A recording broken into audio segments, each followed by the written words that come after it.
청어람 원래 북토크는 이제 매달 마지막 금요일 저녁에 책이나 혹은 저자나 어떤 주제를 놓고 한 2시간 정도 같이 이야기하는 시간들을 꾸며보고 있습니다. 올해 처음 시작을 해서요. 꾸준히 지금 이어가고 있는데 오늘은 한국 사회에 최근 핫 이슈가 됐던 난민을 주제로 북토크를 좀 진행해 보도록 하겠습니다. 저는 오늘 진행을 맡은 청어람 ARMC 대표 양희성입니다. 반갑습니다. 예, 제 옆자리에는 오늘 저희 이야기 손님이시고 또 난민 문제를 놓고 작년에 좋은 책을 써주신 분입니다. 문경란 선생님 나오셨습니다. 박수로 맞이해 주십시오.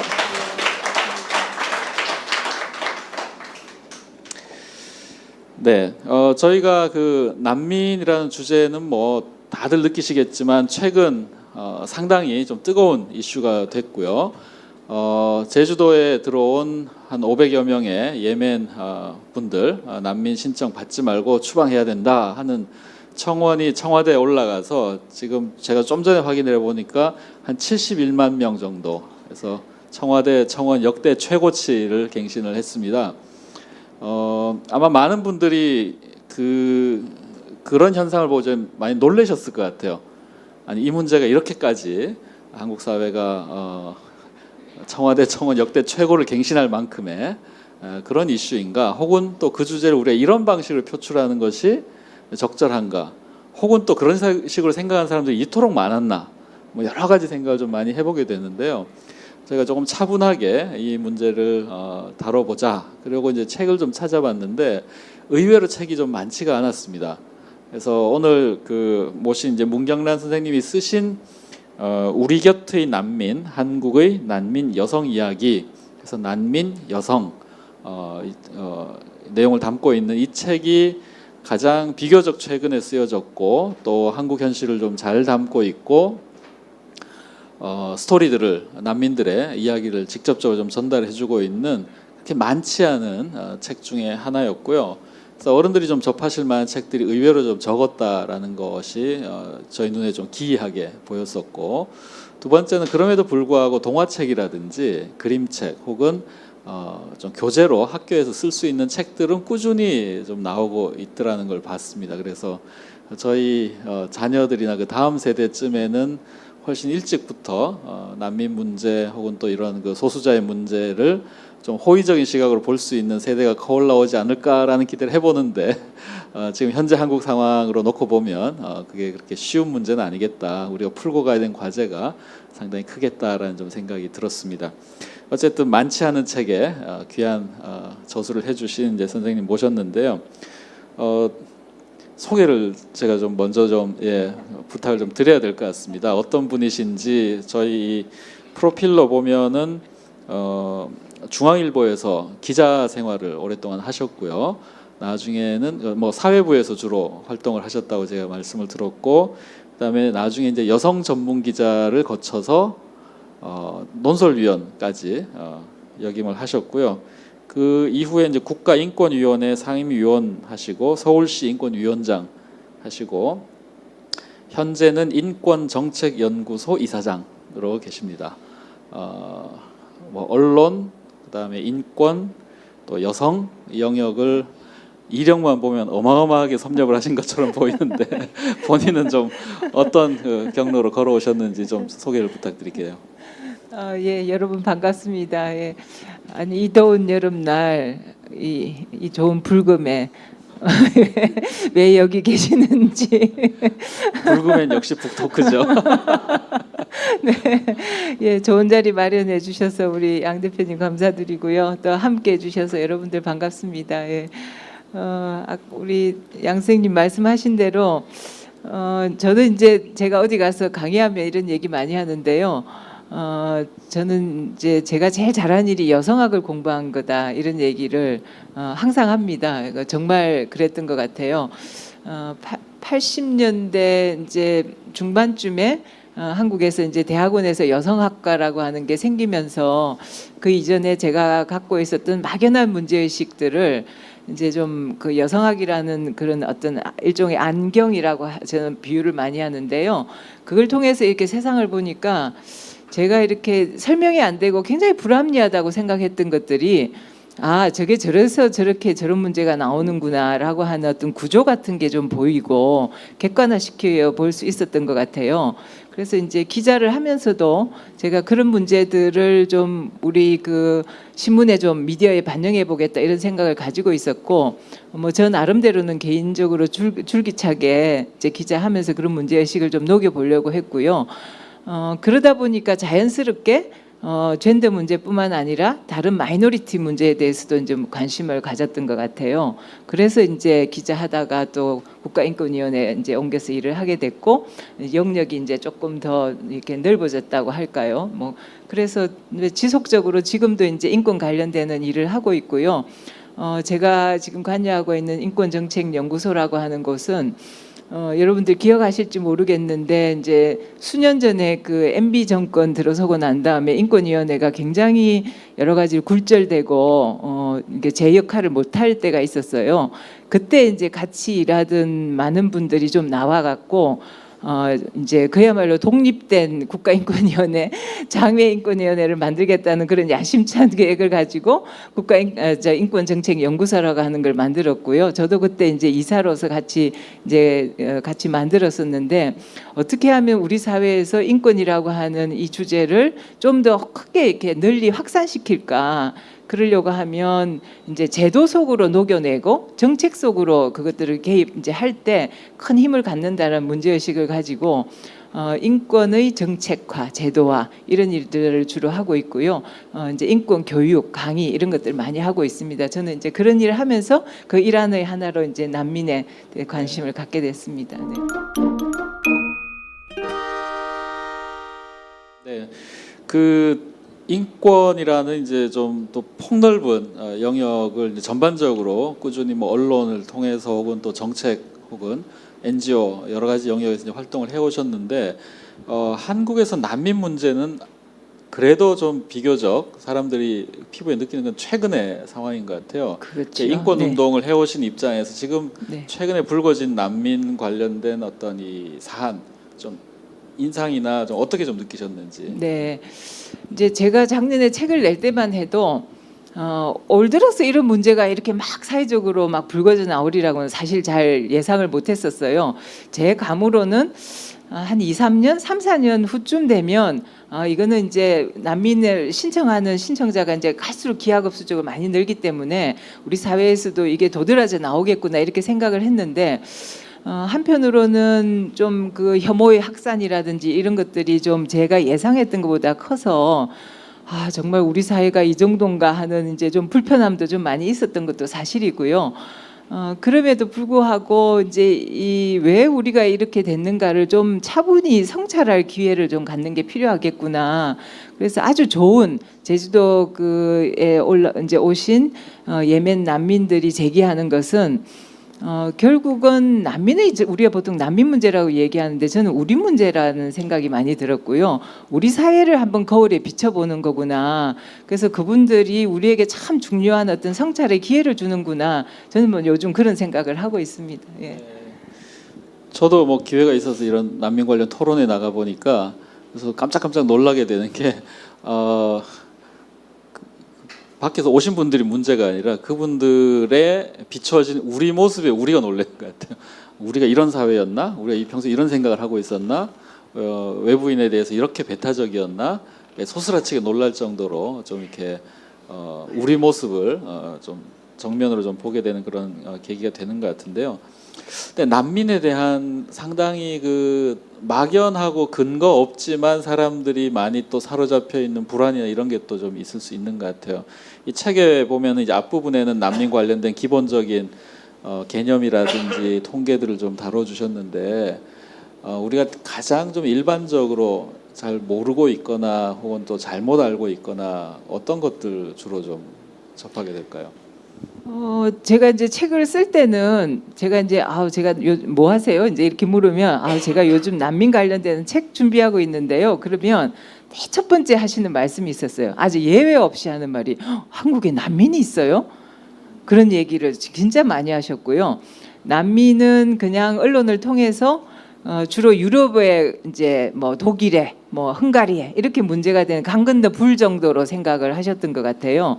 그래서 제가 제목을 우리 곁에 난민이라고 제목을 붙인 것도 난민이 남의 나라 문제가 아니라 이미 우리 곁에 와서 살고 있는 분들이다.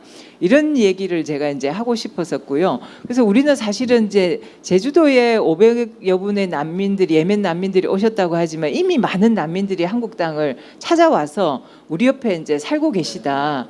그런데 사실 우리 그런 표현하죠. 존재감이 너무 납작하다 이런 얘기 하는데 이분들이 이제 정말 점처럼 이렇게 박혀 살아요.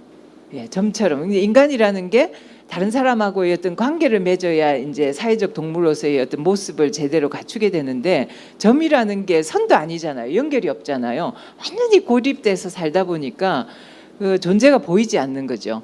보이지 않고 이분들이 어떤 얘기를 하고 무슨 생각을 갖고 있는지 그야말로 목소리가 없는 보이스리스한 그런 존재라는 것, 그걸 우리가 이제 좀 저는 꼭 이런 존재로 살고 있구나 하는 걸 말씀을 꼭 드리고 싶었고요.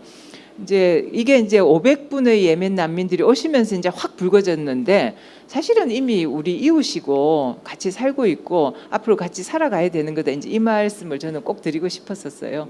네. 난민들이 한국에 오면은 대체로 어떤 과정과 절차를 거쳐서 뭐 난민으로 받아들여지거나 혹은 허락되지 않으면 또 어떤 조치를 하게 되는지 좀 궁금할 것 같은데 간단하게 좀 설명을 좀 해주시죠. 보통 이제 언론에도 많이 보도가 됐을 텐데 난민 인정률이 굉장히 낮다 이런 얘기 많이 하잖아요. 그러니까 난민이라고 우리가 보통 얘기할 때 이제 약간 언어상의 혼란이 있어요. 난민으로 인정을 받은 분이 난민이고 사실은 이제 난민을 신청하는 분은 난민 신청자, asylum seeker라고 얘기를 하는데 우리는 이제 일상적으로 다 묶어서 난민이라고 하죠. 제 책에서도 이제 그 개념이 좀 막 섞어서 쓰는데요. 이제 난민이 뭐 되고 싶어서 되는 분은 사실은 별로 없어요. 다 이제 살다가 어쩌다가 되는데 한국이라는 데를 자기가 여기를 한국인지도 모르고 오는 분들도 상당히 계시고요. 이제 계획을 해서 오는 분들도 없지 않아 있긴 합니다. 제가 이제 한 10분 이상 만났고 케이스는 한 7차례 정도를 소개했는데 한 케이스 정도는 계획을 하고 왔어요. 근데 이제 와서 신청을 하면 심사를 쭉 합니다. 근데 심사를 하면 인터뷰를 하죠. 근데 이제 인터뷰하고 이제 여러 가지를 거쳐서 인정을 받아야 되는데 인정을 받는 경우가 너무 적고요. 그러면 이제 이의 신청을 해야 되고요. 이의 신청을 하고서도 인정을 받는 경우가 참 없어요. 그러면 이제 행정 소송까지도 합니다. 한 기간이 최소한 한 3년 남짓. 그러니까 이제 그 기간 동안은 신분이 정말 나의 어떤 삶이 앞으로 어떻게 될지를 전혀 모르는 거죠. 그러니까 우리가 뭐 자신이 어떤 일을 하든지 간에 뭔가 계획을 세우고 미래를 설계할 수 있으려면 내가 그 사회 속에서 어떤 존재로 살아가야 된다는 걸 알 수 있을 때 그런 걸 할 수 있잖아요. 그러지 못한 채로 이제 그렇게 살게 되는 거죠. 이제 행정소송까지 갔는데도 내가 도저히 못 받아들이겠다. 그러면 다시 신청을 하는 경우들도 좀 있습니다. 그래서 어떤 경우는 제가 인터뷰한 경우는 보면 한 10몇 년씩 그렇게 이제 난민 신청을 하는 분도 없지 않아 있고요. 뭐 정말 너무나 불안정하고 불안한 이제 삶을 살고 계시는 거죠. 네, 아마 통계적으로 그 한 4만 명 좀 넘는 숫자가 한국에서 지금 난민 신청을 하고 하려고 들어와 있는 경우로 이제 보이고 실제로 난민이 인정되는 비율은 한 4% 정도 선입니다. 근데 서구 유럽의 경우에는 한 40%, 50% 정도까지 이렇게 나오기도 하는데 우리나라는 그 굉장히 엄격하게 보고 있는 현실이고요. 근데 그 사안을 놓고 보는 분에 따라서는 또 평가가 엇갈리더라고요. 뭐 저희 입장에서는 아니 많이 와도 받아주는 게 이거밖에 안 되면 우리가 너무 좀 빡빡한 게 아닌가. 그런데 또 이제 반대쪽에 계신 분들은 더 강화해야 되고 다 추방해야 되고 이렇게까지 얘기를 하니까 이걸 놓고 이게 잘하고 현재 한국 정부가 잘하고 있는 건지 어쩐 건지에 대한 평가가 엇갈릴 수 있는데 직접 좀 그런 인터뷰들을 좀 겪어 보시면 지금 현재 우리 이 난민 정책이 어느 정도 수준이고 어떻게 좀 평가를 할 수 있을까요? 이제 제가 뭐 이제 난민 심사를 하는 과정에서는 이제 첫째 언어의 어려움이 있고요. 그리고 이제 이게 난민이 되기 위해서 내가 막 무슨 서류나 이런 걸 잘 준비하고 오시는 분들이 없지 않습니까? 그러면 이제 한국의 변호사나 이제 소위 말하는 공익 소송을 도와주는 그런 변호사들이 많이 도와주세요. 이제 진짜 힘든 일을 하고 계신데 그분들을 통해서 이 얘기를 들어보면 한국은 난민을 가능한 안 받아들이려고 하는 정책인 것 같다. 그렇게 평가를 하시죠. 그러니까 최대한 우리가 함께 살기 위해서 포용하고 관용적인 어떤 정책을 쓰는 게 아니라 치안 유지적 관점에서 난민이 들어오면 뭔가를 우리 사회를 불안하게 만들고 굉장히 그 부담이 되는 존재 이런 식으로 인식을 하고 있기 때문에 최대한 이제 떨어뜨리려고 하는 것이 심사 과정에서 역력하다는 거죠. 근데 이제 심사를 하는 과정에서 뭔가 자기 자신이 난민이라는 걸 입증하려고 하는 것이 사실은 구술밖에 없잖아요. 당신이 어떻게 해서 난민이 되게 됐냐. 이제 그걸 입증하기 위해서 서류 준비하고 오는 난민은 없거든요. 근데 생각을 해보세요. 굉장히 불안하고 너무나 이제 공포스러운 과정을 거치면서 이따까지 왔는데 그 말이라고 하는 것이 첫째 언어상의 소통이 잘 안 되고요. 통역도 이제 굉장히 여러 다양한 언어들이 잘 이제 안 돼 있는 경우들이 많아서 제 그 인터뷰한 것 중에 한 분은 러시아에서 온 여성은 자기는 스웨덴이라고 얘기를 했는데 스위스라고 이렇게 적혀져 있더라. 이런 이제 얘기를 하시는 분도 계시고 사람이 너무 공포스러우면 이제 기억에 의존했을 때 그 기억이 이제 좀 왔다 갔다 하잖아요. 우리도 뭐 조금 지나면 내가 이랬나 저랬나 하는데 그 굉장히 극한 상황을 지나고 나면 말의 일관성이 없는데 말의 일관성이 없다는 걸로 해서 그 신빙성이 절대적으로 떨어지게 되죠. 그런 것들이 이제 난민 심사 과정에서 난민이 안 되게 하는 요인들로 작동하는데 정말 난민을 그 입장에서 보면 정말 저럴 수 있겠구나. 그 과정에서 진짜 이 기억이 좀 혼란스러울 수 있겠구나를 이해하고 그 입장에 서서 그 말을 이해하고 받아주는 것하고 가능한 떨어뜨리려고 했을 때는 그건 천양지차가 되는 거죠. 그래서 4%와 40%가 그런 차이를 낳는 것 같습니다. 네.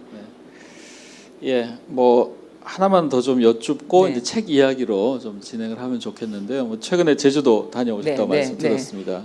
가서 좀 어떤 거 보시고 느낌이 좀 어떠시던가요? 네, 이제 난민으로 오신 분들도 이제 인터뷰한 이제 자녀들이 좀 많은 가족이 있었는데요. 그 두 가족도 하고 또 혼자 오신 분도 하고 또 난민들을 돕는 이제 시민사회 단체 분도 인터뷰를 했는데 저는 사실 그 제주도를 갔다 오고 나서는 마음이 굉장히 좀 편해졌어요.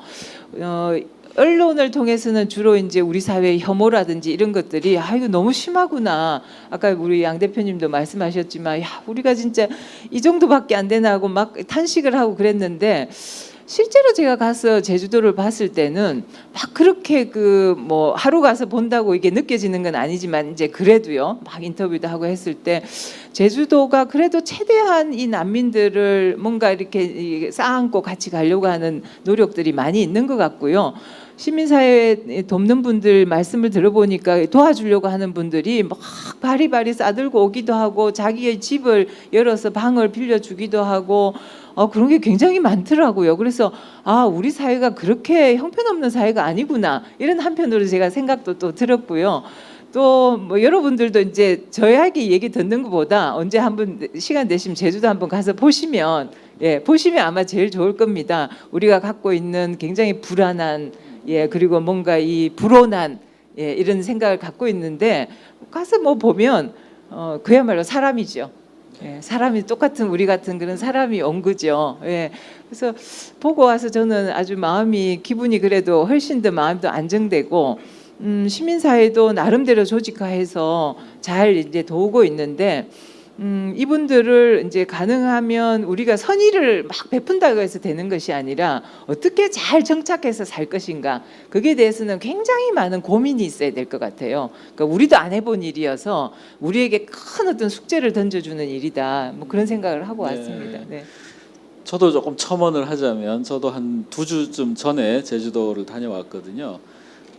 가서 이제 인권 대책위 난민 대책위에 계신 그 김성인 위원장님 굉장히 수고하고 계시는데 만나서 쭉 얘기를 들어보니까 이분은 약간 좀 악역을 자처하고 계시더라고요. 왜냐하면 뭐 우리가 처음에 난민 그래서 저도 먼저 들었던 게 이 사람들이 밥을 못 먹고 있거나 뭐 입을 옷이 없거나 긴급하게 뭔가 해야 되지 않느냐 해서 막 우리가 모금이라도 좀 해서 돈이라도 좀 보내고 뭐라도 보내야 되는 거 아닌가 이제 이 생각이 먼저 좀 들어서 어떻게 이제 하는 게 좋은가 연락을 드렸는데 일단은 그냥 막 아무리 선의라도 막 움직이지 말고 그쪽에 진행되고 있는 내용들을 좀 잘 파악하고 그거랑 좀 보조를 맞춰달라 하는 요청이 있더라고요. 그래서 현재 직접 가서 얘기를 들어보니까 가끔은 이제 선의가 오히려 좀 좋지 않은 그리고 뒷감당이 안 되는 결과를 이제 낳기도 하고 이제 이런 경우들이 있더라 하는 걸 좀 보게 됐고요.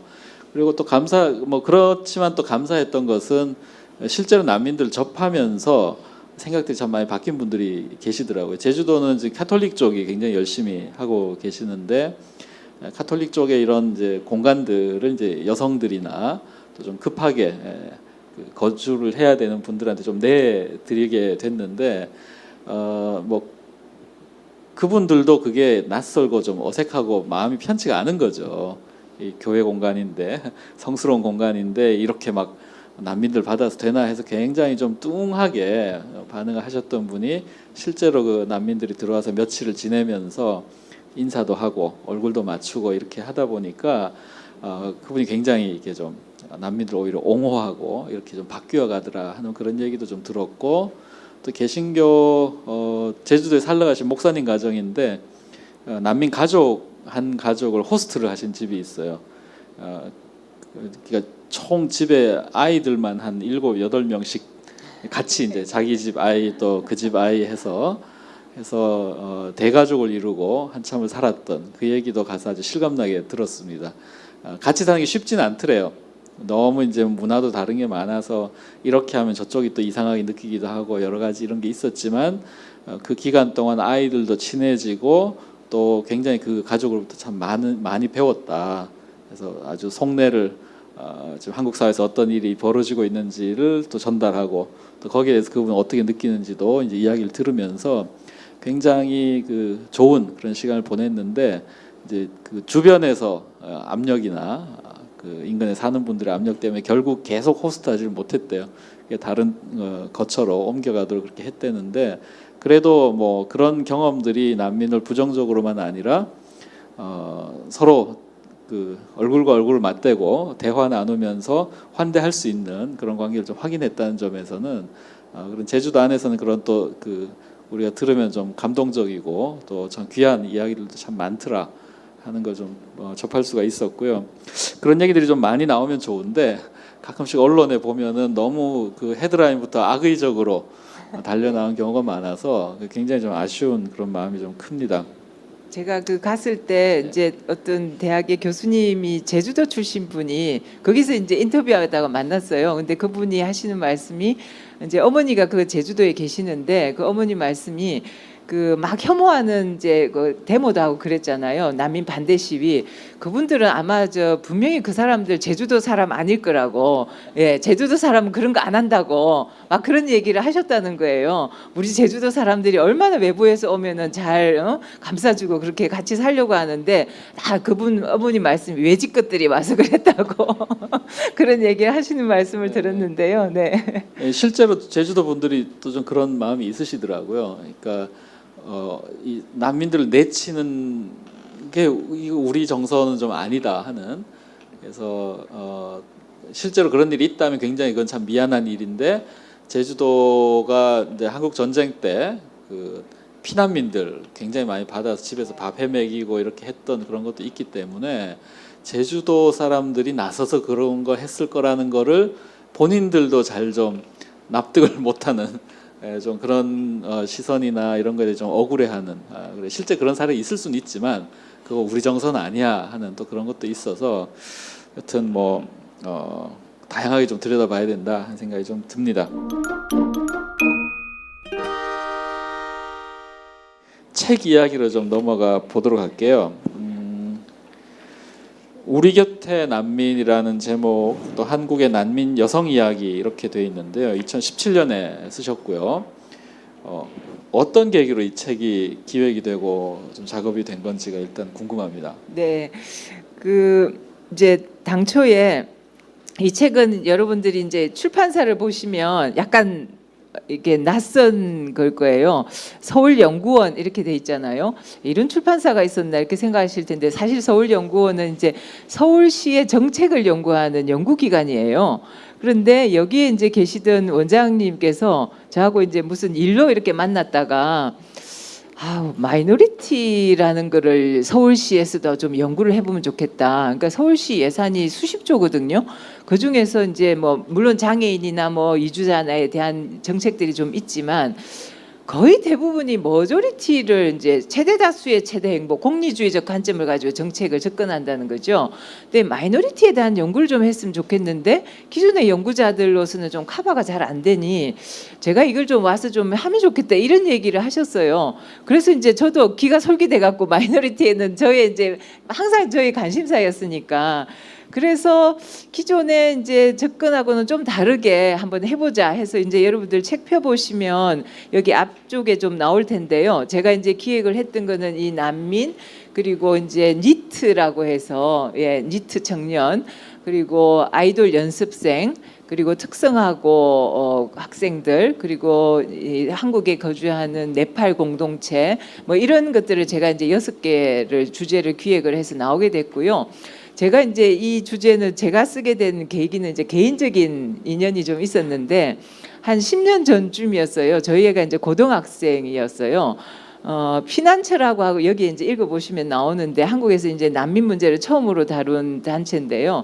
저희 애가 이제 그 피난처의 이호택 대표하고 그 부인이 하는 자유학교라고 하는 탈북 그 야학이 있습니다. 거기서 이제 자원봉사를 하고 있었는데 이호택 대표님께서 저희에게 너는 그걸 하지 말고 그 난민 저기 아이가 있으니까 좀 형노릇을 좀 해주면 어떠냐 이제 이런 얘기를 하신 거예요. 그래서 왜 그러냐 했더니 이제 나중에 보니까 이 이제 그 아이가 학교에서 이제 딸을 당하는 거예요. 왕딸을 초등학교 한 3, 4학년 정도 됐던 것 같은데요. 코트 디부아르에서 아빠는 없이 엄마하고 이제 모자가 왔는데.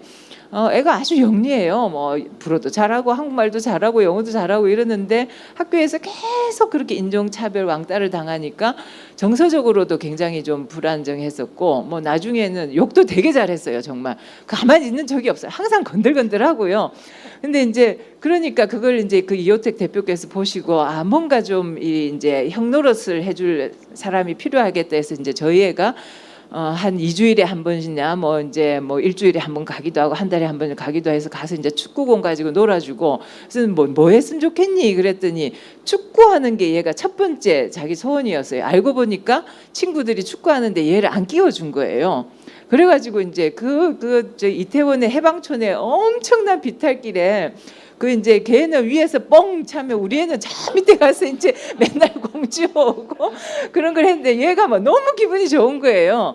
그래서 이제 가서 얘가 이제 보니까 그 집을 이렇게 가서 보니까 아이고 이게 형편이 이제 말이 아닌 거죠. 오기만 하면 엄마 이제 걔 이름을 얘기를 하면서 제가 여기다 가명을 써서 원래 자꾸 본명만 생각이 나는데요. 엄마 걔가 너무 힘든 것 같아. 자꾸 이제 그런 얘기를 해서 저도 그 얘기를 듣고 있으니까 그냥 있을 수가 없잖아요.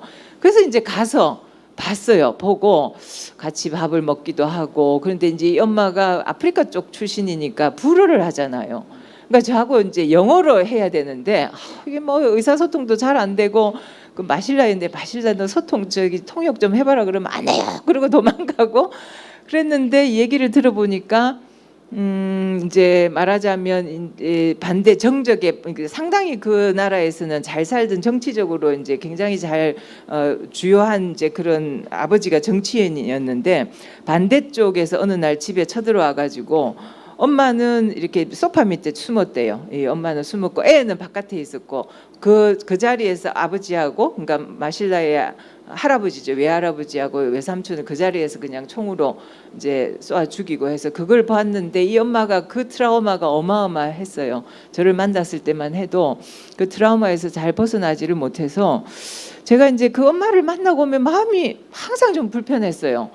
제 마음에 굉장히 열심히 살아도 살기가 힘들 텐데 뭔가 항상 무기력하고 한국어 배웁시다. 제가 어디를 좀 안내를 하면 그게 너무 멀잖아요. 이제 이런 얘기인데 나중에 보면 그게 이제 교통비도 문제가 되고요. 이분이 이제 주로 아프리카에서 오신 분들이 레게 머리를 닦기를 하거나 아니면 이제 손톱 이런 거 하는데 네일 아트 하는데 그게 항상 이렇게 뭔가 예정된 게 아니라 부지불식간에 이제 손님이 오게 되면 한국어를 배우러 못 가는 거예요. 그런 상황을 제가 이제 제일 잘 이해를 못했고요. 제일 그거 했던 거는 너무 무기력해서 저렇게 해서 한국에서 어떻게 살지? 그게 이제 제 마음에 정말 나중에는 저도 이제 뭐 개인적으로 도움도 주고 막 이랬는데 뭔가 일자리를 정규적인 일자리를 좀 찾아봅시다 이래도 뭐가 안 되고 이걸 어떡하지 이제 고민을 하다가 사실은 저희 애가 대학을 들어가고 군대를 가면서 이제 연락이 끊어졌어요. 이메일도 군대를 가면 이메일도 안 되고 그래서 애가 군대 갔을 때 제가 개인적으로 좀 찾아가기도 하고 이랬는데 본인이 그렇게 뭔가 그 의욕이 없어서 안 되겠다 이런 마음을 제가 좀 먹었던 거죠. 근데 나중에 이제 제가 되돌이켜 보니까 그게 트라우마였어요. 예, 트라우마라는 책을 읽으니까 아주 전형적인 트라우마의 모습이고 그런 난민들이 보이는 아주 전형적인 무기력함, 우울증, 이제 일종의 그야말로 우울증도 일종의 정신병이지 않습니까? 그런 게 치유가 안 된 상황에서 너무 어려운 상황에서 와서 사니까 뭔가 안 되는 거죠. 그래서 이제 제가 그게 마음속에 굉장히 오랫동안 남아 있었어요. 그러다가 이제 마이너리티 리포트를 뭘 하자고 했을 때 그러면 이제 트라우마라는 걸 제가 알게 되고는 되게 미안한 마음도 있었고 과연 이분들이 한국에 와서 어떻게 살까? 우리는 그리고 이제 숫자도 굉장히 많아지는데 우리와 어떤 관계를 맺으면서 과연 살 수 있을까? 이런 게 이제 제 마음속에 숙제로 남아 있어서 이제 첫째는 그 삶을 이렇게 열심히 좀 구체적으로 세밀하게 들여다보는 게 필요하겠구나. 이제 그런 생각을 하게 된 거였죠. 그래서 제가 이제 책을 이런 주제를 갖게 됐었던 겁니다. 네. 그 혹시 책이 나가고 난 다음에 좀 피드백 같은 것 중에서 좀 기억나는 피드백이 있으세요? 이 책이 어떻게 읽혔고 또 어떠했다라고 기대했던 것과 같은 어떤 피드백이 있었나요? 아니면 전혀 예상치 않은 종류의 피드백이? 오늘 제가 좀 들어보고 싶어요.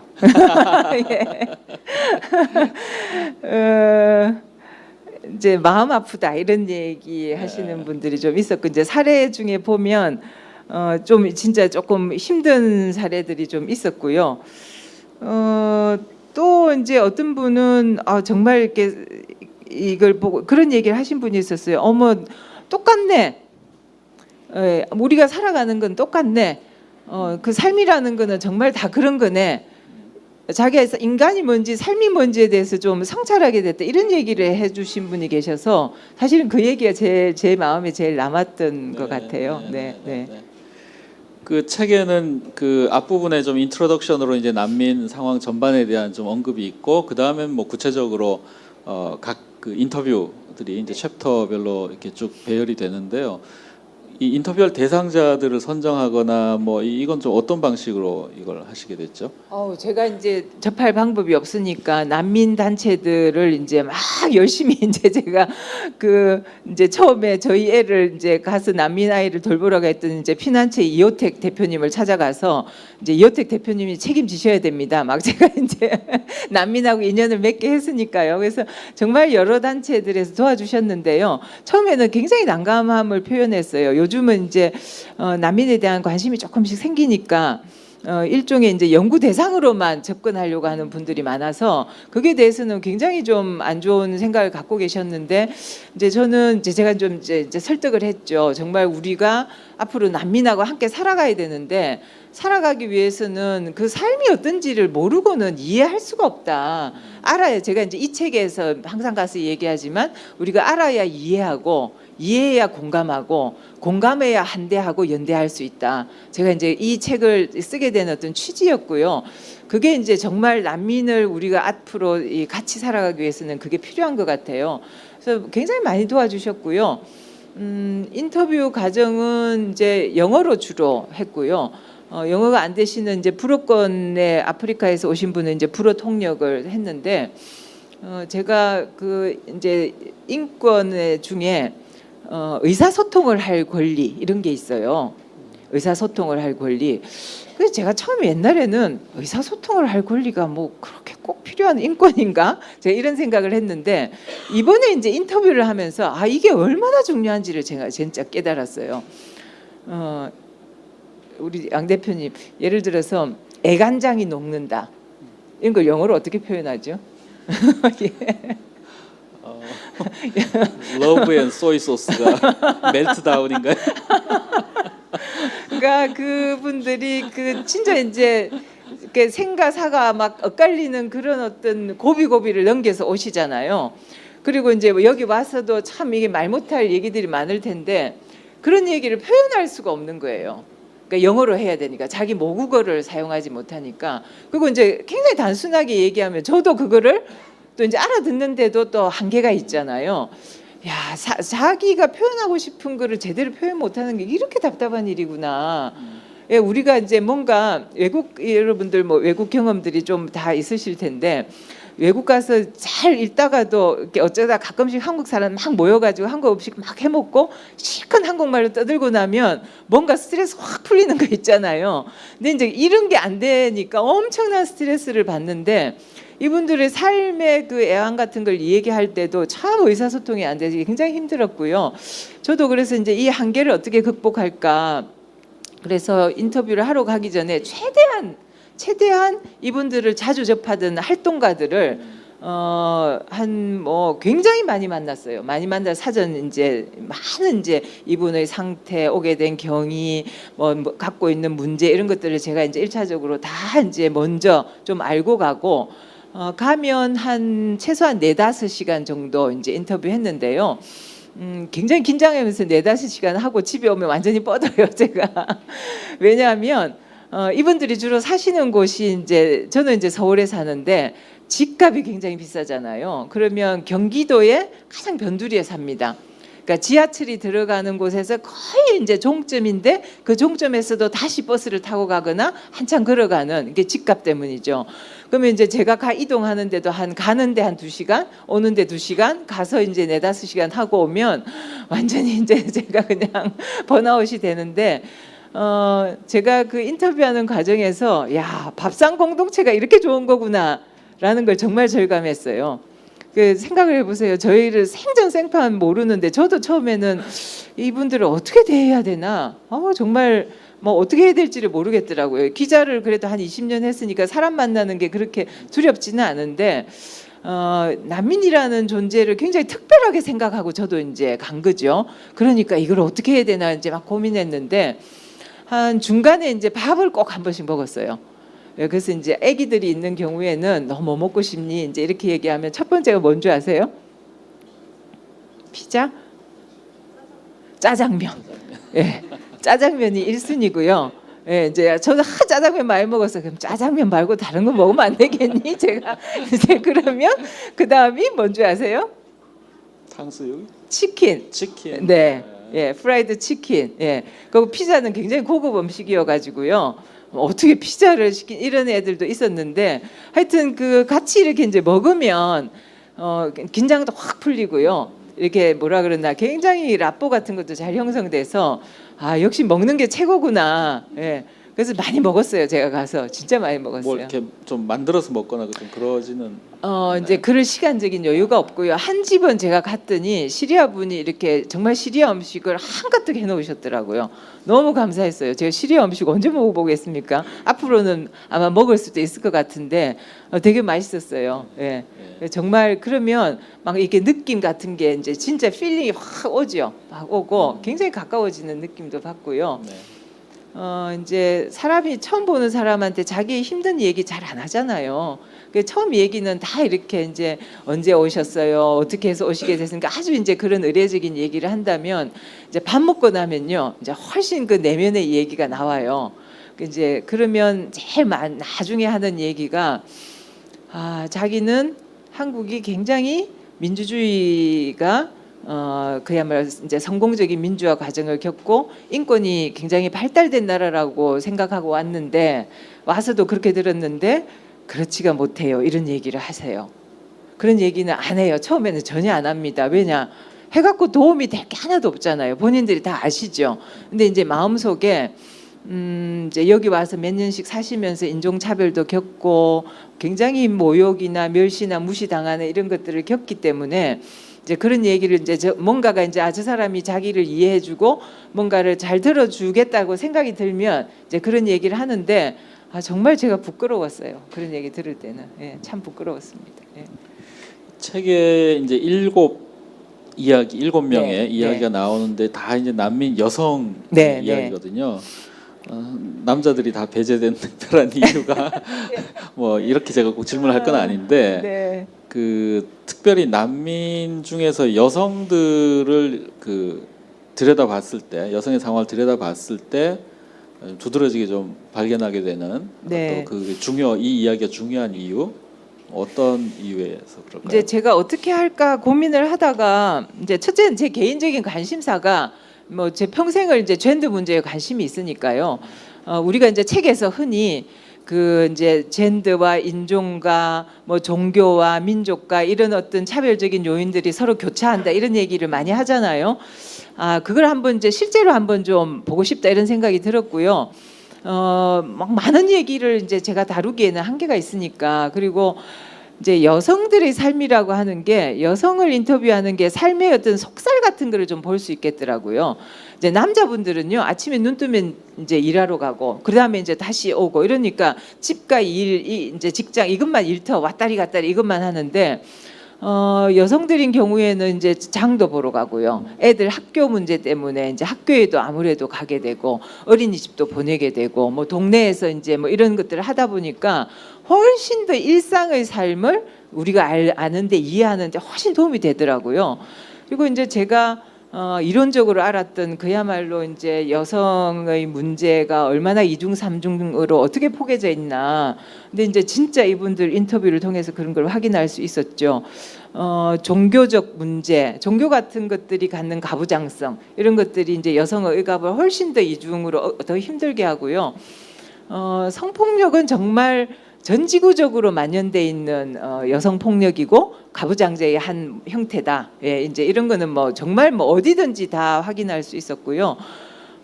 그리고 이제 그 민족이나 뭐 여하튼 그 인종이나 이런 것들이 이제 여성을 훨씬 더 힘들게 하는 것이어서 정말 그걸 제가 이제 진짜 뼈저리게 느끼게 됐고요. 뭐 그래서 저는 이제 처음에는 여성과 아동을 좀 하려고 하다가 아동까지 커버하는 것도 이제 너무 힘들다 싶어서 이제 제가 했고요. 뭐 저는 꼭 남성을 배제할 마음은 전혀 없었습니다. 네. 그 7개의 그 사연들 중에 혹시 뭐 하나 정도 좀 특별하게 소개할 만한 내용이 혹시 좀 기억나시는 게 있으신가요? 뭐 저야 뭐 다 너무나 생생하죠. 너무 생생한데 혹시 책을 읽으셨다면 어떠신지 모르겠어요. 혹시 뭐 제일 내가 이 사례가 좀 나한테 그렇다. 책 안 읽으셨나 봐요. 책이 구하기 힘들더라고요. 어떡해요. 그러게 말입니다. 이게 진짜 한 개 한 개가 다 그런데 이제 굉장히 그 저한테 쇼킹했던 거는 이제 할례 때문에 난민이 된 케이스가 아프리카의 이제 여성인데요. 저는 사실 그분을 인터뷰하고 제 귀를 의심했어요. 정말 이런 일이 있나? 그러니까 이제 이게 제가 갑자기 어느 나라인지 생각이 안 나네. 라이베리아. 예.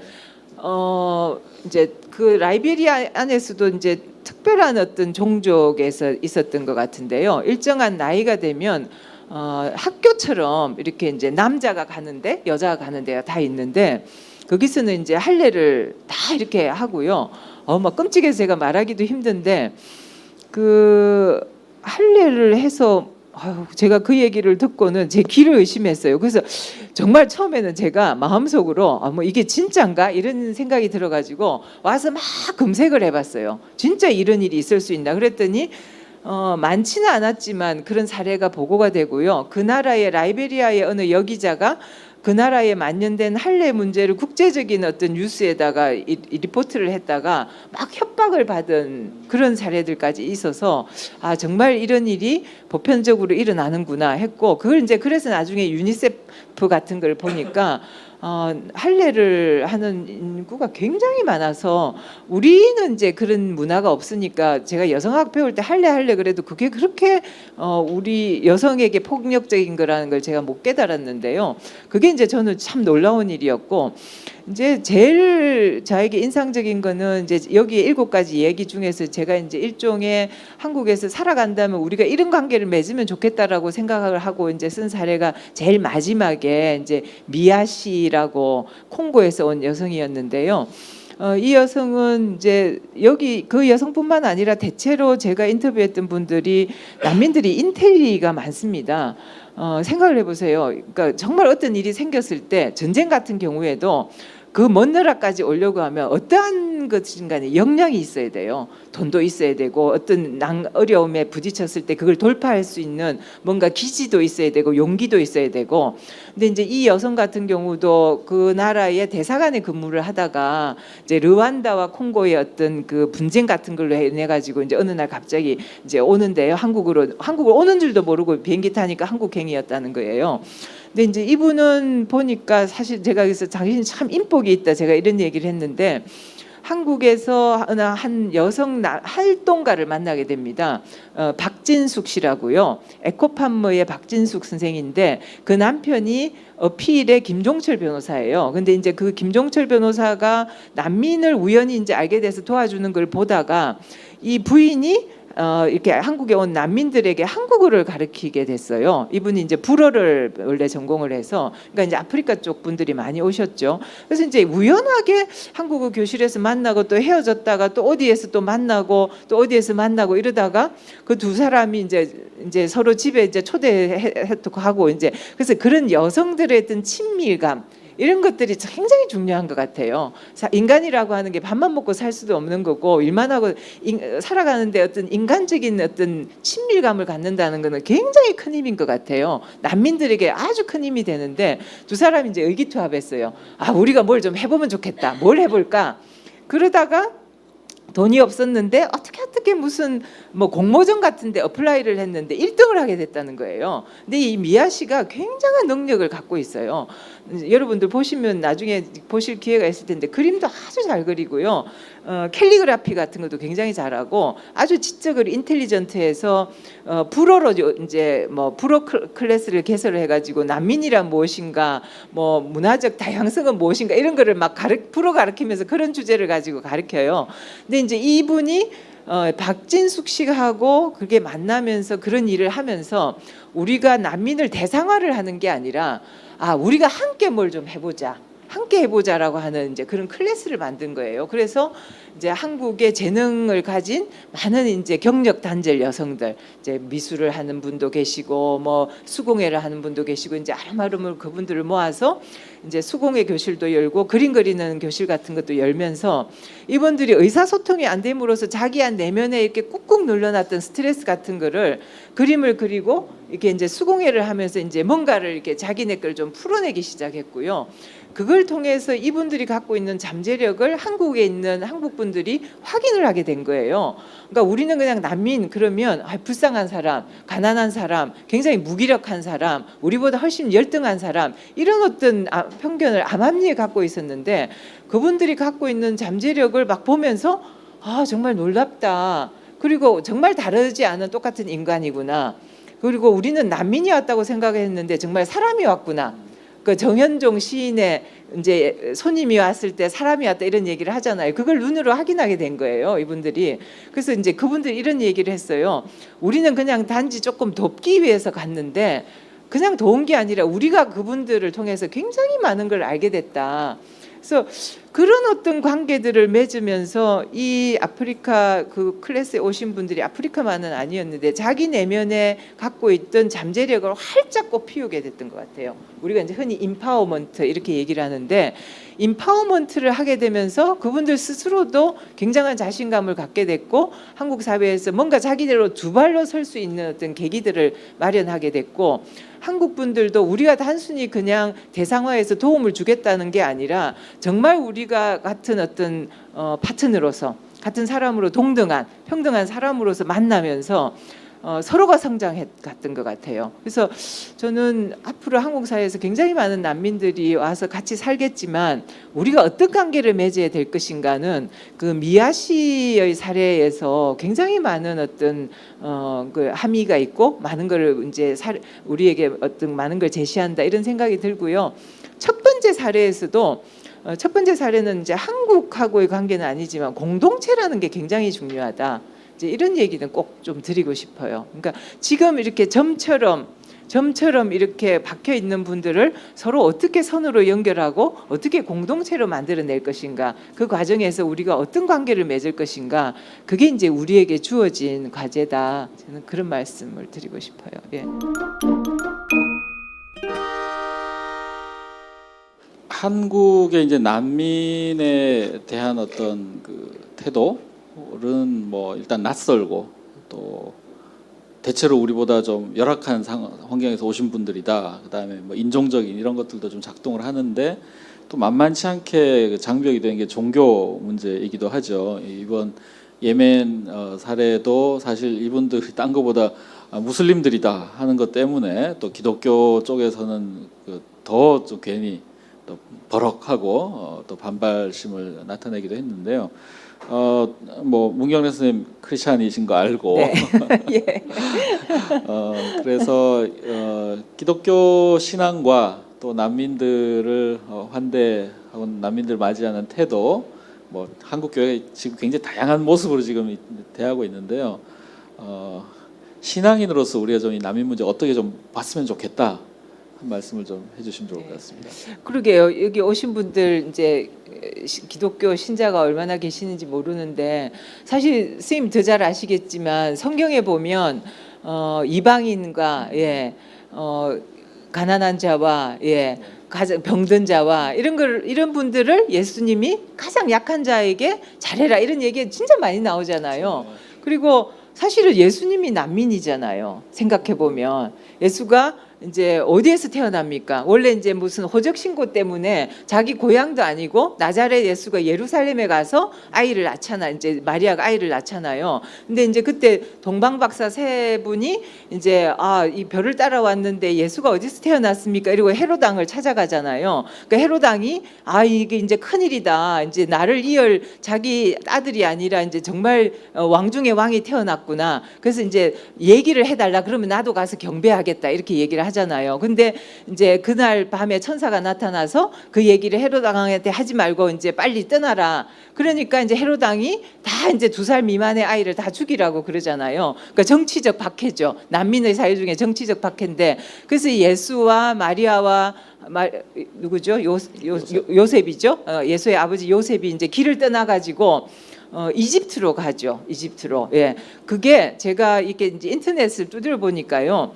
직선 거리로 한 350km 정도 된대요. 그러면 이제 우리가 서울에서 한 부산 정도 가는 건데 그게 직선 거리인데 뭐 사막이고 꾸불꾸불한 길을 따라서 갔으면 한번 생각을 해보세요. 얼마나 힘들었겠습니까? 아이 낳아서 산후조리도 잘 못하고 추운 겨울이고 그것의 날씨는 어땠을지 모르겠지만 무슨 자기 고향에서 그걸 떠나간 것도 아니고요. 이제 호적 신고하러 갔다가 아이 낳아가지고 그랬으니까 뭐 돈도 제대로 없었을 테고 낙타를 타고 그 길을 간다는 게 얼마나 괴로운 일이었을까.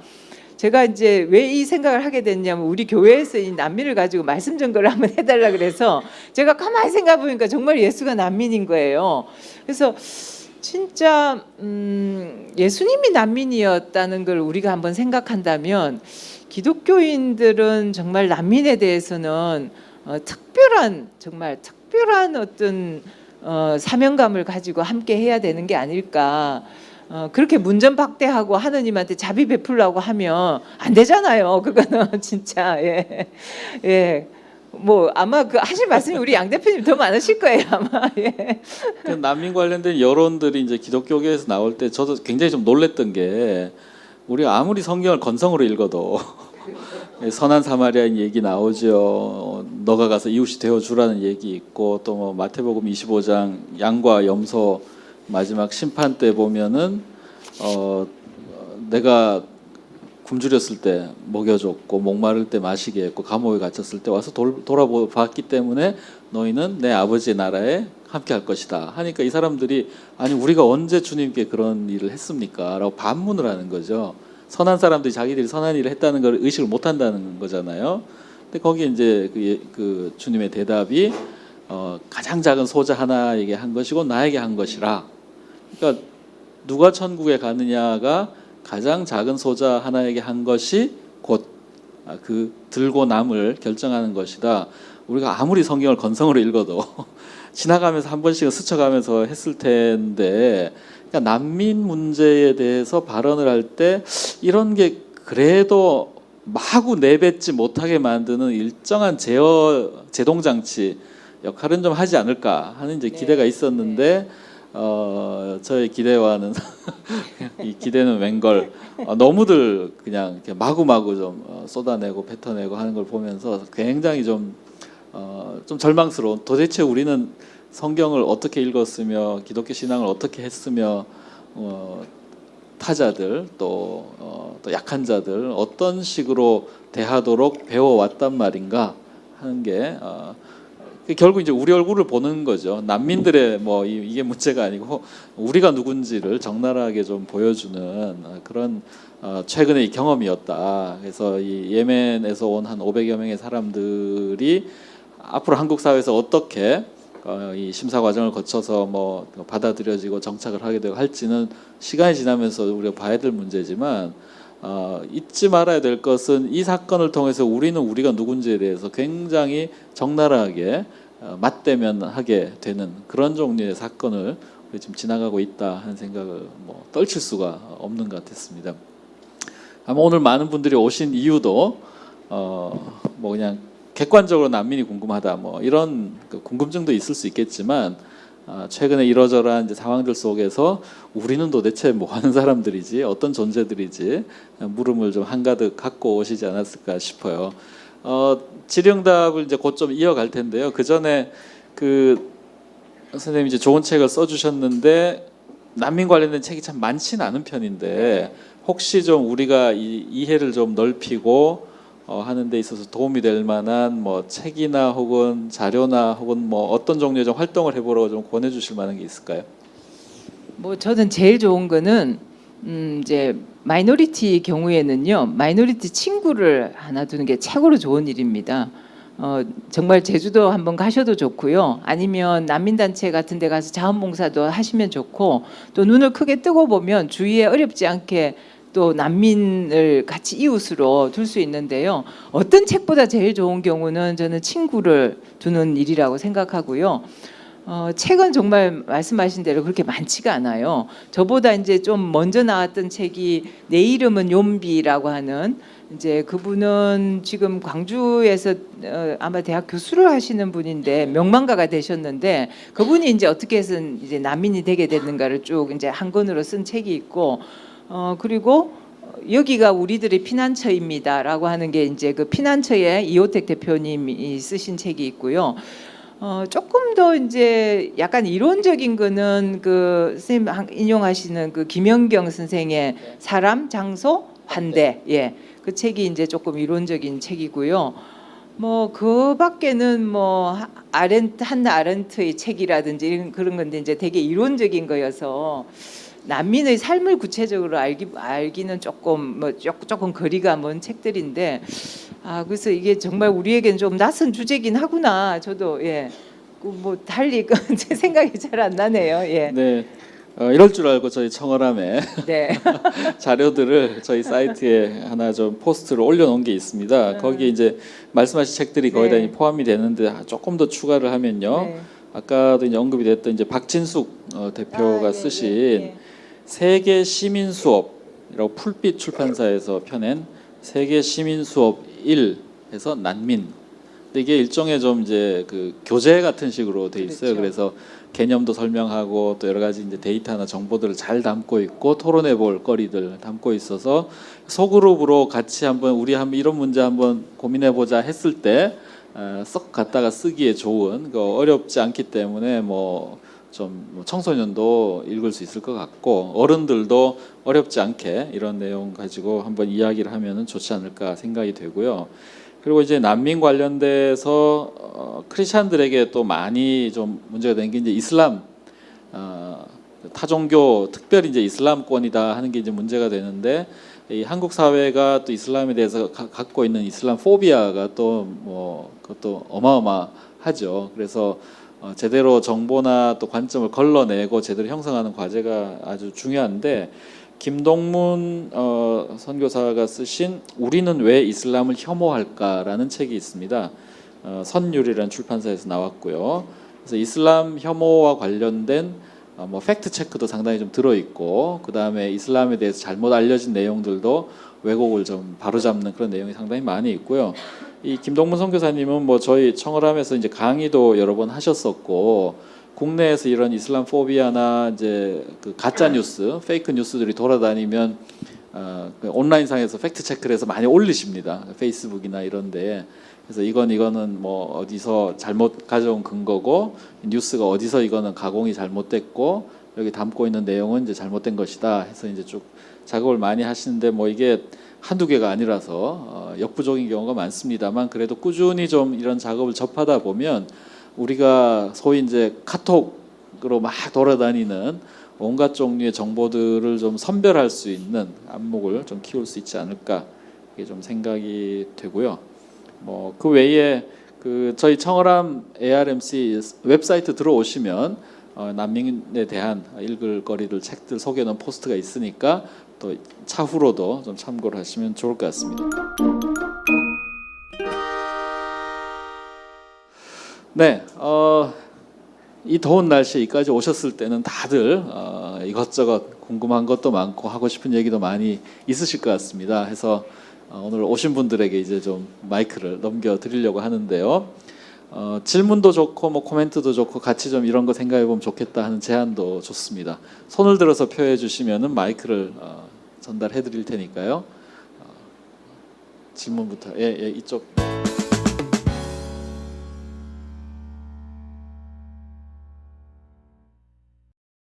예, 이제 우리가 사실 낯선 사람을 만나면 누구든지 간에 꼭 외국인이 아니어도요. 굉장히 뭔가 약간 처음에는 이제 좀 꺼려지는 게 있잖아요. 자기가 잘 모를 경우에 특히 이제 한국 같은 경우에는 우리 생각을 해보세요. 북한 같은 경우 같은 동포다 이러면서도 탈북 이제 소위 말하는 탈북해서 여기 와서 사시는 분들에 대해서도 굉장히 거리감 주고 북한하고 남북 관계에서 평화적으로 뭘 하자 그러면서도 얼마나 저희가 거리감 두고 혐오하고 그런 거 많잖아요. 그리고 이제 개인적으로 제주도에서도요. 아까 이제 선의 얘기하셨는데 선의를 어떻게 할 거냐. 굉장히 처음에 이제 좋은 선의를 가지고 막 방도 내주고 이런 분들이 사실 여러분들 생판 모르는 분하고요. 한 일주일 못 살아요. 한 사흘만 살면 못 삽니다. 근데 이제 우리가 환대하라 이런 얘기를 하잖아요. 그 데리다나 이제 제가 책에는 보면은 이제 레미제라블의 미리엘 주교가 장발장이 왔을 때 이제 막 이런 얘기 하거든요.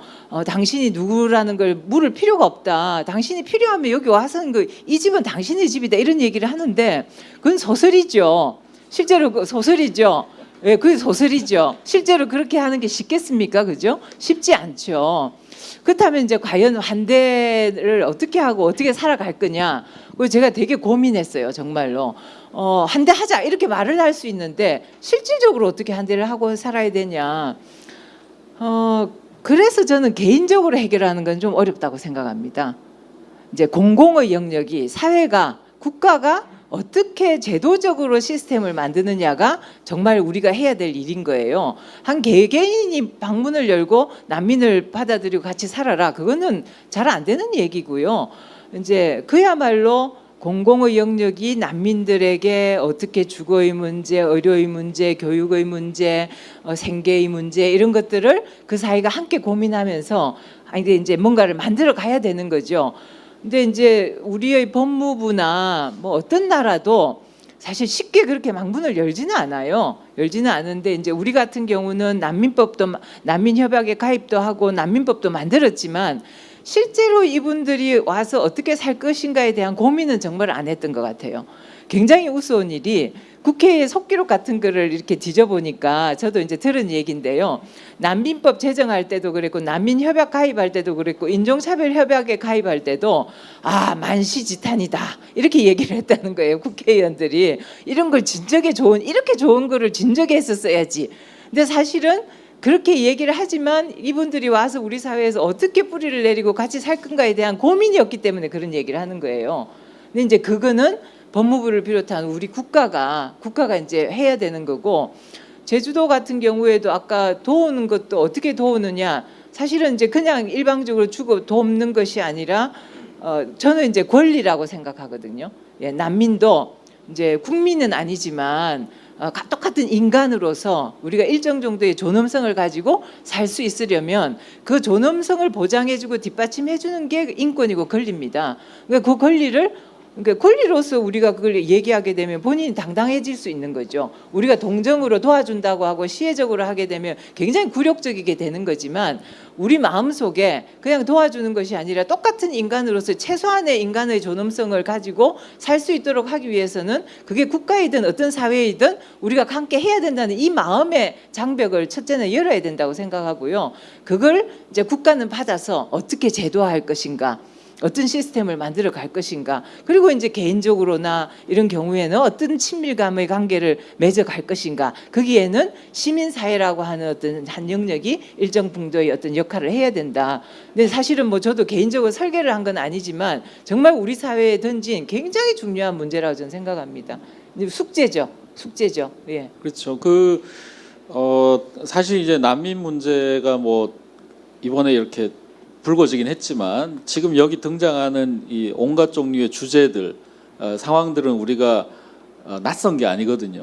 그러니까 한국 사회가 탈북자 처음 받아들였을 때, 외국인 노동자 처음 들어왔을 때, 그때 이미 비슷한 내용과 비슷한 방식으로 제기가 됐던 건데 지금 더 이렇게 크게 등장을 하고 있는 문제라서 이거를 우리가 뒤로 그냥 유보시켜 놓는다고 해서 한국 사회가 나아지거나 뭐 이 문제가 없어지거나 이런 종류가 아니다 하는 게 일차적으로 좀 중요한 것 같고요.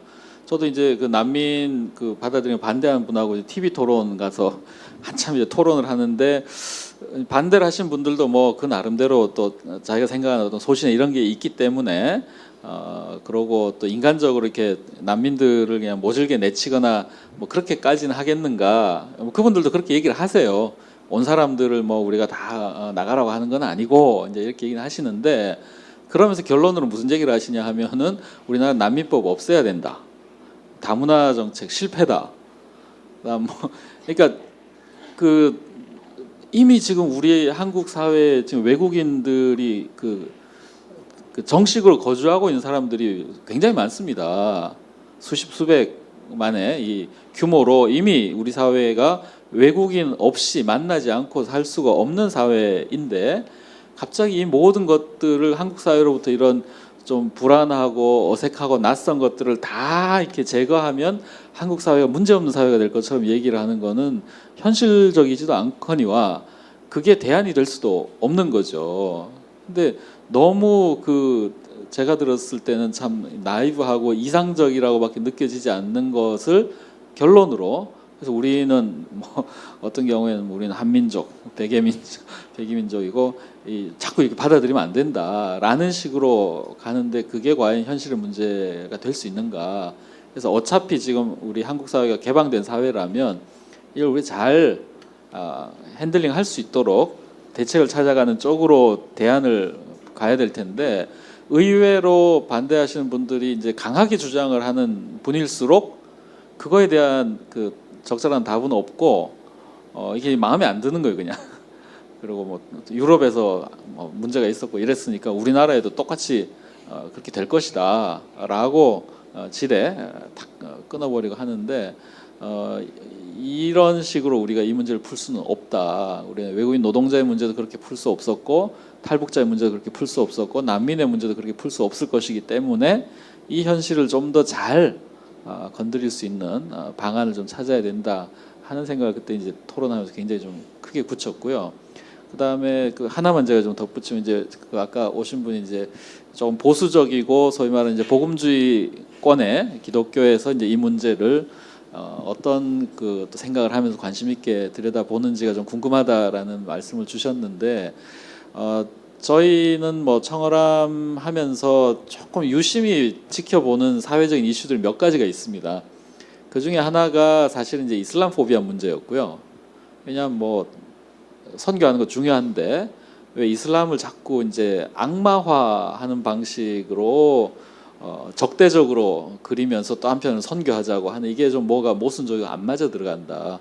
그리고 그거 하는데 사용되는 정보나 뉴스나 데이터가 오류나 왜곡이 너무 많아서 우리가 선교하려면 제대로 알고 해야지 오류에 근거해서 선교할 수는 없는 거잖아요. 이거 바로잡아야 된다는 것을 저희가 꽤 오래 전부터 해오고 있었는데 그 다음에 뭐가 등장을 하냐면은 이 이슬람 포비아 다음에 그 소위 말해서 이제 동성애 문제라든지 이런 것들이 또 한국 사회에 굉장히 이슈가 많이 됐지 않습니까?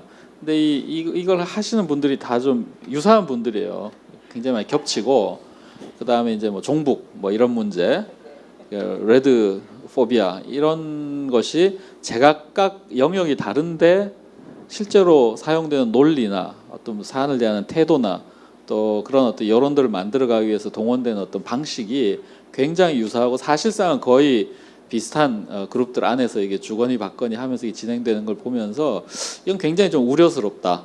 한국 교회나 개신교가 이런 문제를 이런 방식으로 다루어 가지고는 대안이 될 수도 없을 뿐더러 그건 제대로 다루는 것도 될 수가 없는데 계속 이제 그 영향력들이 커지는 거에 상당히 좀 우려스러운 그런 마음으로 이렇게 수년째 저희가 좀 보고 있고 어떤 방식으로든 뭐 저희가 좀 바로잡을 수 있는 건 바로잡고 그 다음에 잘못된 것에 대해서는 좀 잘못됐다는 이야기도 좀 해주고 그 다음에 정작 풀어야 되는 문제는 또 그것대로 이제 남아 있으니까 이번 난민 사안 같은 경우도 그렇게 너무 많이 번지기 전에 뭐라도 좀 해보자 했는데 벌써 70만 넘게 이렇게 청원이 가는 방식이 지금 돼 있기 때문에 이 이런 상황을 우리가 뭐 그렇게 낙관적으로 바로 뭐 교정할 수 있다거나 이렇지는 않겠지만 그래도 이제 이런 방식으로 좀 자리를 꾸준히 좀 만들어봐야 되지 않는가 그런 좀 바람을 갖고 자리를 좀 만들었습니다. 질문 좀 더 받도록 할게요. 좀 편하게 궁금하신 점도 좋고.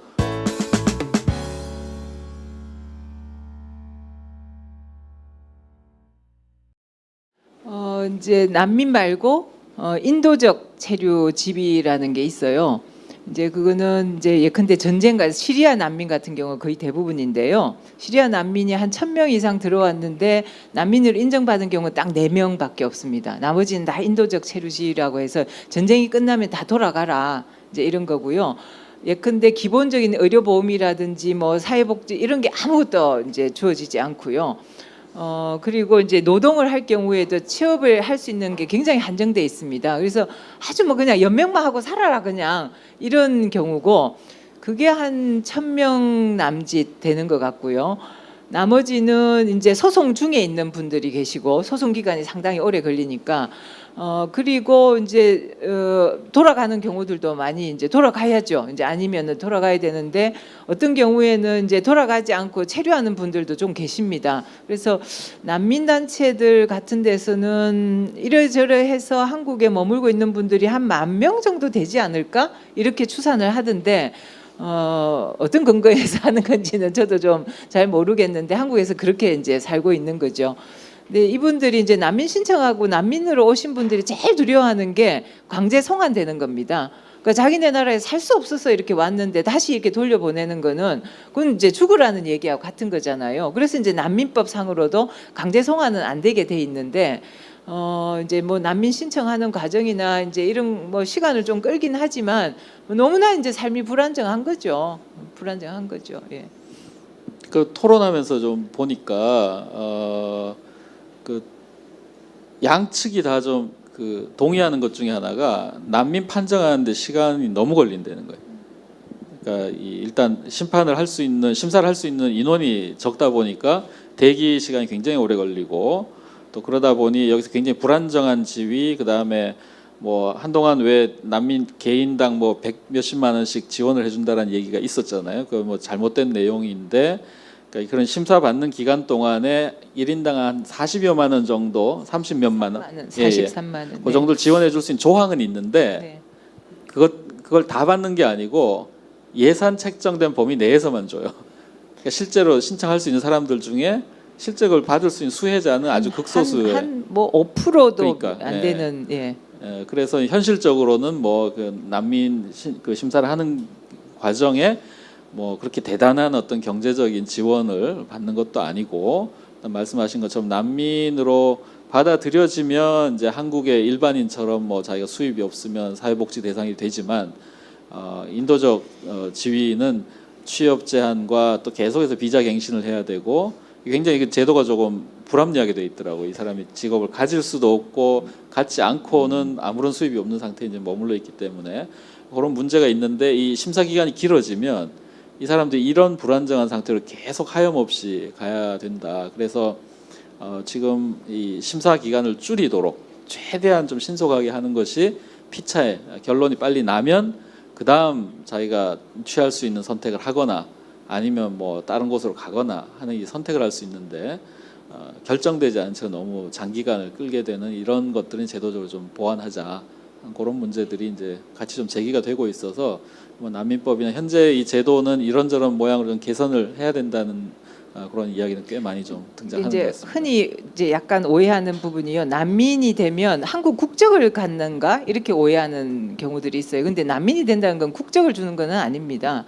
난민 신분을 주는데 의료보험이라든지 사회복지 대상은 돼요. 근데 이분들이 예컨대 이제 사회복지 대상이나 이제 4대 보험 같은 걸 받으려고 하면 4대 보험이 적용되는 곳에 사업장에 취업을 해야 되잖아요. 근데 이분들이 와서 아무리 지적 수준이 자기네 나라에서 높고 좋은 인텔리라 하더라도 한국에서는 갖는 직업은 가장 허드렛 일입니다. 4대 보험 적용 안 되는 작업장 굉장히 많고요. 그리고 이제 예컨대 이제 동사무소 같은 데 가가지고 복지 신청을 하려고 하면 동사무소에 계시는 분들이 난민이 뭔지를 몰라요. 그냥 이주 노동자인가 이렇게 생각하고, 노동부 같은데 고용노동부 가서 뭘 취업 신청을 해도 똑같이 취급을 한다는 호소를 굉장히 많이 하기 때문에 실제로 복지가 이제 의료보장 같은 것도 되는 직장을 가야 이제 의료보장이 되는 거잖아요.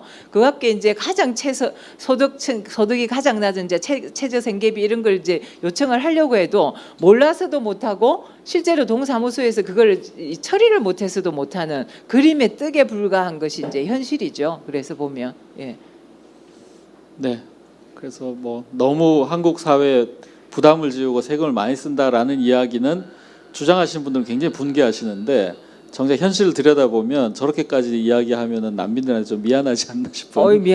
실제로 생계비가요 연 8억입니다. 예산이 8억인데 이제 원래 6개월까지는 취업을 못하게 해요. 왜냐하면은 이제 소위 말하는 취업하기 위해서 와가지고 난민 신청하는 게 아니냐라는 그런 의구심 때문에 6개월까지는 취업을 못하게 하는 거거든요. 그럼 이제 살아야 되잖아요. 그래서 생계비를 좀 지원해 주는데 그게 월 43만 원이거든요. 근데 신청하는 사람 중에서 그 돈을 받을 수 있는 사람이 한 5% 정도밖에 안 돼요. 그러니까 너무 모순이죠. 취업은 못하게 하고 지원해 주는 사람은 거의 없고 그냥 죽으라는 소리하고 마찬가지인데, 이제 우리는 그게 막 100몇십만 원이다 그래서 난민 신청하면 그걸 다 주는 것처럼 하는데 전혀 아니죠. 알고 보면 우리가 굉장히 부끄럽습니다. 실제로 알고 보면. 네, 또 질문 있으시면 이쪽 마이크 좀 전해주세요.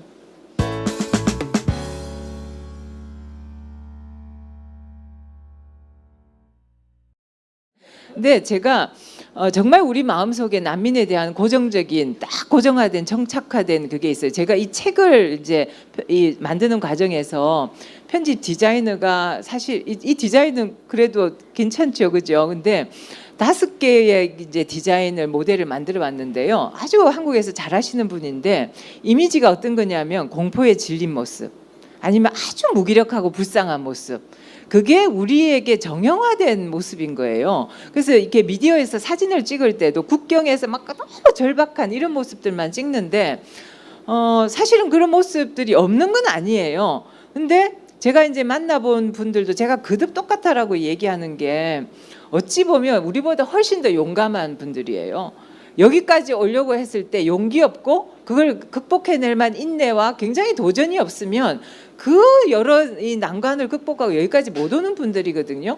그래서 매우 담담하게 이야기하지만 제가 그분들하고 오래 얘기하면 얘기할수록 이분들이 참 의연한 분이구나. 그리고 생각도 깊어요. 사람이라는 게 참 다 뭐라고 일반화할 수는 없지만 그래도 여하튼 어떤 고난을 좀 겪고 나면 깊어지는 부분이 있지 않습니까? 그래서 이런 삶에 대해서 이분들이 굉장히 깊게 생각하고 그래서 이분들을 우리가 그냥 쉽게 뭐 불쌍한 사람, 안 된 사람 이렇게 절대로 이미지화하면 안 되고요. 그걸 어떻게 담아낼 거냐는 그야말로 이제 전문가들이 해야 될 영역인데 저한테 이제 끊임없이 소개해달라는 분들이 너무 많고요. 그 이미지가 너무 정형화돼 있어요. 그리고 실제로 지금 텔레비에 나오는 것도 너무 이중적이에요. 정말 냉탕과 온탕을 왔다 갔다 하는데 아주 불쌍하게 그리거나 아니면 정말 너무 잘 살고 있어요. 뭐 이런 거거든요. 사실 우리도 너무 잘 살고 있지 않잖아요. 보면 다 어려움도 겪고 즐거움도 겪고 또 의연하게 가기도 하고 힘들어하기도 하고 그게 저는 사람의 모습이라고 생각합니다. 예.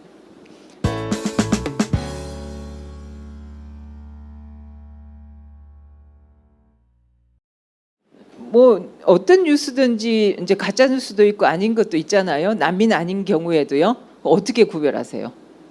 난민 아닌 경우에 어떻게 구별하세요? 저는 이제 관심을 가지면 분별하는 눈이 좀 생긴다고 생각하거든요. 근데 이제 뭐 가장 이제 난민에 관한 인포메이션은 난민 단체들의 홈페이지에 많이 있는 것 같아요.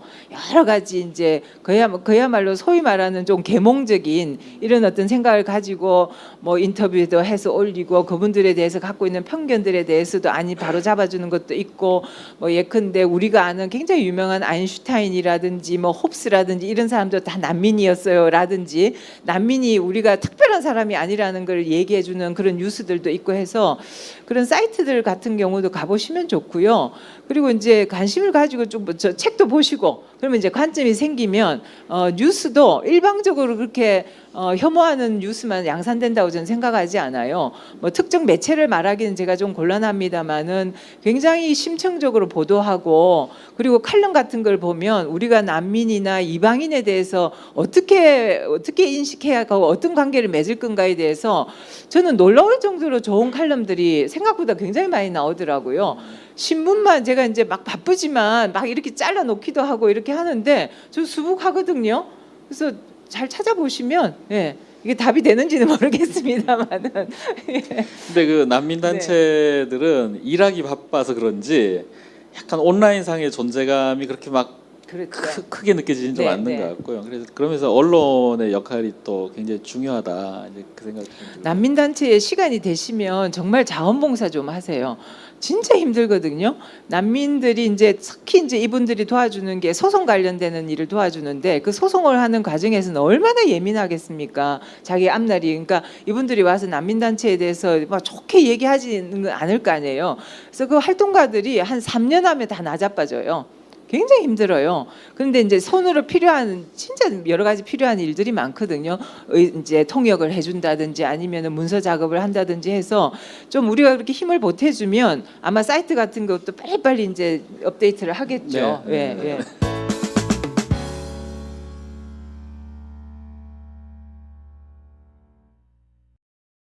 그 제가 책에도 그런 말을 썼는데요. 파리에서 프랑스에서 난민으로 계셨던 홍세아 선생님이 GDP 인종주의다 이렇게 얘기를 합니다. 한국의 인종주의는 GDP 인종주의다. 우리보다 잘 살고 피부색이 옅은 쪽은 지나치게 가서 너무 잘하고 아닌 경우에는 그냥 못 사는 나라에서 왔고 피부색이 검다는 그 자체만 가지고 먼저 그냥 무시하고 경멸하고 그리고 달라든다는 거예요. 그러니까 우리 안에 내재된 그런 뿌리 깊은 게 굉장히 많이 있고요. 실제로도 그렇게 작동하고 있고요.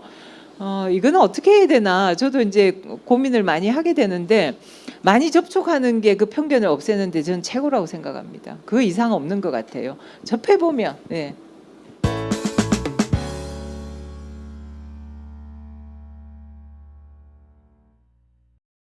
난민 단체 이제 한국에서 사실은 NGO도 난민에 대해서 관심을 가진 거는 그렇게 오래된 건 아니고요.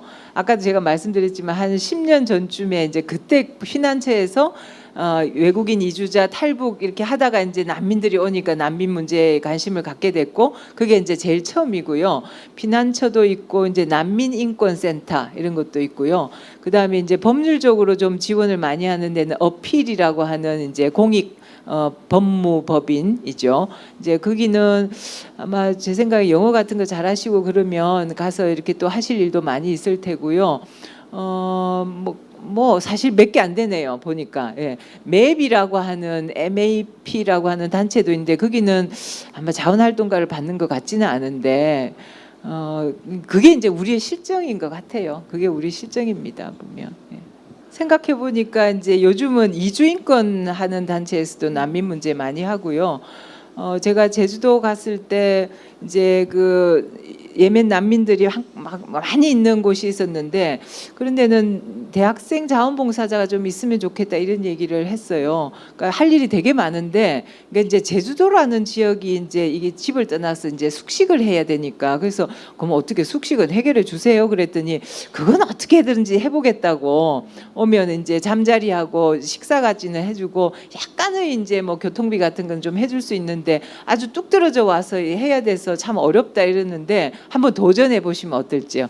예, 그러니까 여기 좀 아마 대학생으로 보이는 분들도 좀 계시는데 한번 해봐도 되게 손이 많이 필요하다고 그러더라고요. 예. 거의 우리가 할 이야기들은 좀 같이 좀 나눈 것 같습니다. 해서 문경란 선생님 마지막 한 말씀 좀 부탁을 드리고 네. 오늘 저희 예정한 순서는 좀 마무리를 하면 좋을 것 같습니다. 저는 사실은 이제 막 난민 혐오에 대한 얘기들이 많이 나왔잖아요. 질문이 나올 걸로 생각했는데 생각보다 많이 안 나와서 어떻게 정리하고 계신지 잘 모르겠는데 이제 마무리니까 두 가지를 꼭 말씀드리고 싶은데요. 이제 난민 문제를 제가 막 이제 책을 쓰면서 고민을 이제 많이 했는데 결국은 우리가 난민하고 어떻게 이제 살아갈 것인가 한대 얘기를 하는데 그 한대는 아주 구체적이고 이제 현실적이어야 되잖아요. 그랬을 때 이제 곰곰이 제가 생각을 해보니까 난민을 통해서 제가 이제 얻었던 깨달음인데요. 인간이 참 취약한 존재라는 생각이 많이 들었어요. 이제 선생님 루소가 에밀 같은 데도 보면 원래 왕이든 누구든 다 알고 보면 고통스럽고 힘들고 외롭고 고독하고 그런 존재다. 그 홉스 같은 경우도 왜 우리가 사회를 만드냐 다 알고 보면 인생이라는 게 외로운 거다 이런 얘기들 했는데 그때는 그냥 제가 책으로만 그냥 봤단 말이에요. 그런데 이 난민들을 이렇게 쭉 만나서 보니까 어느 누구도 난민이 되고 싶어서 난민이 된 사람 아무도 없어요. 자기가 되리라고 생각한 사람도 아무도 없어요. 그런데 어느 날 정말 난민이 된 거예요. 근데 그거는 자기의 개인의 잘못이냐. 이제 우리가 왜 난민이 이렇게 많이 생기지 이런 얘기를 좀 안 했지만 그게 세계사적 맥락하고 다 있거든요. 결국은. 왜 처음에 난민법이 만들어질 때는 그 2차 세계대전 이전에 나치 때문에 유대인이 막 방랑하고 그다음에 이제 소비에트가 이제 이 공산화가 되면서 이제 막 탈출한 사람들 그 문제를 좀 해결해 보려고 난민 협약을 만들었는데 그 이후로 이제 큰 요인이 된 게 전쟁이란 말이에요. 전쟁이 내전이 많이 생기는데 특히 아프리카의 내전 같은 경우는 다 식민지의 제국주의의 식민지 침탈로 인해서 그것들이 이제 낳은 결과들이에요. 국경선 같은 경우에 보면 다 이렇게 인공적으로 다 자대에서 이렇게 직선으로 그었잖아요. 그런 것들이 그 나라의 어떤 인종이나 아니면 민족 이런 거 다 불문하고 그냥 인위적으로 하다 보니까 거기서 분쟁이 생기고 자원을 놓고 약탈을 하기 위해서 서로 경쟁하게 되고 또 이제 대리전을 치르기도 하고 그 과정에서 정치적으로 부패하기도 하고 그런 과정에서 예컨대 아까 어느 우리 애가 돌봤던 그 애 같이 정변에 의해서 어느 날 아침에 그냥 이제 난민이 되기도 하고 결국 제가 이제 표현하기를 우리의 그 모세혈관이 심혈관하고 다 있듯이 한 개인의 삶이라고 하는 것이 크게 보면 그 세계사적 맥락을 떠날 수가 없는 거더라고요. 이제 난민을 자세히 들여다보면서 제가 그런 걸 굉장히 많이 깨달음을 느꼈는데 인간이 참 취약한 존재구나. 그러면 내가 언제 어떻게 자빠질지 모르는데 내가 언제 어떻게 자빠질지 모른다는 거는 결국 내가 내 옆에 어느 날 엎어져서 돌부리에 채워서 난민이 된 사람이 내 옆에 왔을 때 그래서 인간이 사회적 동물이구나. 우리가 손잡고 가야 되는 거구나. 그랬을 때 나도 나의 삶이 어떻게 될지 모를 때 나도 누군가가 손잡아 줄 수 있는 거구나. 그래서 그 인간의 취약함과 그래서 인간이 사회를 만들어서 같이 가야 되는 거다. 이제 이걸 우리가 저는 이제 깨달음을 가졌고요. 그걸 한번 우리가 인정한다면 남인에 대해서 그렇게 막 악의적이거나 혐오적으로 할 게 아니라는 거를 알게 되지 않을까? 이제 이거 하나 말씀드리고 싶고, 세상이라는 게 이제 전 세계가 소위 말하는 그 초국적이다 이런 얘기를 많이 하잖아요. 세상이 그렇게 된 것 같아요. 이제 그야말로. 그래서 그 어딘가에 누가 그런 표현을 했던데 우주적 공동체 이런 얘기를 해서 제가 야 스케일 크다 이랬는데 정말 전지구적 공동체에 대해서는 우리가 좀 인식을 할 필요가 있을 것 같아요. 그러니까 우리는 보통 공동체나 친밀감이나 함께라고 얘기할 때도 내 친구나 아니면 내 친족이나 내 가족이나 아니면 이 정도의 범위를 얘기하잖아요. 근데 이미 이제 우리가 살아가는 사회, 국가, 나라, 이제 지구 이런 것들은 이미 그냥 전지구적으로 그냥 하나가 돼가고 그 굉장히 가까워져 가고 있고요.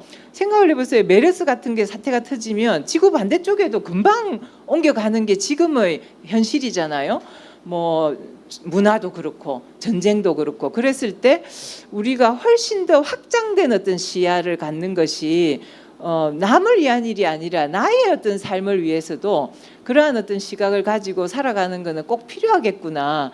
그런 삶의 태도를 시야를 가지고 취약한 존재이고 인간이 그래서 서로 한대하고 연대할 수밖에 없다라는 생각을 가지면 난민의 삶도 훨씬 좋아질 뿐만 아니라 나의 삶도 정말 훨씬 더 인간적으로 살 수 있지 않을까. 그 말씀은 이제 제가 꼭 드리고 싶었다는 말씀으로 예, 오늘 말씀을 매점을 하겠습니다. 제 얘기가 좀 딱딱하고 너무 진지했죠.